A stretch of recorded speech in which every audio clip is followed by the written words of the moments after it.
உபத்திரவப்பட்டவனுடைய உபத்திரத்தை அவர் அற்பமாய் எண்ணாமலும், நம்ம வாழ்ற காலம் கடைசி காலம்.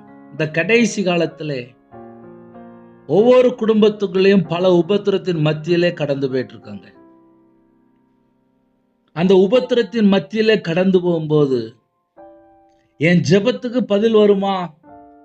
உபத்திரப்பட்டவனுடைய உபத்திரத்தை அவர் அற்பமா எண்ணாமலும், ஒரு மனுஷனோட வாழ்க்கையில என்ன குறை இருக்கு, எந்த காரியத்துல விழுந்து போயிருக்கிறான், கர்த்தருக்கு தெரியும். உபத்திரப்பட்டவனுடைய உபத்திரத்தை, ஒருவேளை அதிகால வேளையில உபத்திரத்தோட நான் இருக்கிறேன், நான் எப்படி சர்ச்சைக்கு போக முடியும், இவ்வளவு உபத்திரம் இருக்கே அப்படின்னு சொல்லி எந்த குடும்பத்திலே புலம்பிக் கொண்டிருந்தாலும் சரி, பரிசுத்தமுள்ள ஓய்வு நாளிலே தேவனோட சமூகத்துல போய், அப்பா உங்க பையன் வந்திருக்கப்பா, உங்க மகன் வந்திருக்கப்பா, உங்க மகன் வந்திருக்கப்பா, எந்த சூழ்நிலை யார் இணைந்திருந்தாலும் சரி, தேவனோட சமூகத்துல போய் சாஷ்டாங்கமா தாழ்த்தி, உங்க இதயத்துக்குள்ள என்ன காரியம் வந்தாலும் சரி, தேவனோட சமூகத்திலே கண்ணீரோடு ஜெபிங்க.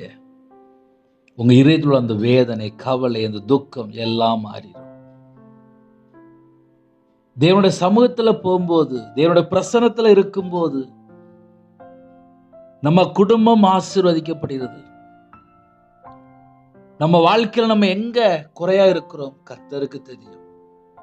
ஏன்னா சில தேசத்துக்குள்ளே ஆலயத்துக்கு போகாமல் பல சூழ்நிலை வாழ்ந்து கொண்டிருக்கிறீங்க. என் வாழ்க்கையிலே நான் வியாபாரத்தில் இருக்கும்போது கர்த்தரை விட்டு தள்ளி விட்டு போயிட்டேன். கர்த்தரை விட்டு தள்ளி போனதுக்கப்புறம் இதயத்துக்குள்ள ஒரே பாரம், நிந்தைகள், அவமானங்கள். இதுக்கு நடுவில் தேவனை தேட ஆரம்பிச்சேன். தேவனை தேட ஆரம்பிச்சதுக்கு அப்புறம் தான் தெரிஞ்சது, தேவனோட சமூகத்துக்குள்ள போகும்போது, ஆலயத்துக்குள்ள போய் அவருடைய பாதபடியில் இருக்கும்போது, என் இதயத்துல அந்த கண்ணீர் எல்லாம் தேவனோட சமூகத்தில் அர்ப்பணித்து ஜெபிக்க ஆரம்பிச்சேன். இந்த நிமிஷம் வரைய தேவன் கிருபை தந்திருக்கார். காலம் கடைசி தான். இந்த கடைசி காலத்துல எத்தனையோ ஜனங்கள் கர்த்தரை விட்டு தள்ளி போற காரியங்கள் பெருகிட்டே இருக்கு. கர்த்தரை விட்டு தள்ளி போற காரியங்கள் பெருகிட்டே இருக்கு. ஆதியில் உள்ள அன்பு இப்ப இல்லை. ஒரு காலத்துல தேவனை ஆசையோடு தேடினாங்க, அந்த அன்பு இப்ப இல்லை.